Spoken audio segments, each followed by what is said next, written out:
fun. I met a lot of like really nice people. Even like the volunteers were really nice. Like they were telling me about their courses and what it's like, and like they were very honest about how far it is, what you need to look out for.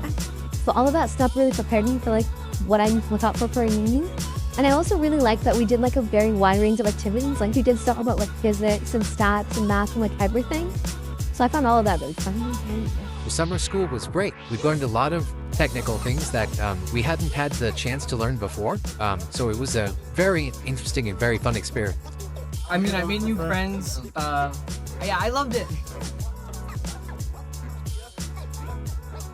Just summer school was great. We got to explore various options. I got to explore career paths. We learned a lot of new things about AI, but it was fun and I learned a lot of new stuff.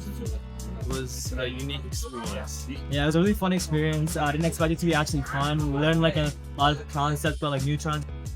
Yeah, I liked it a lot.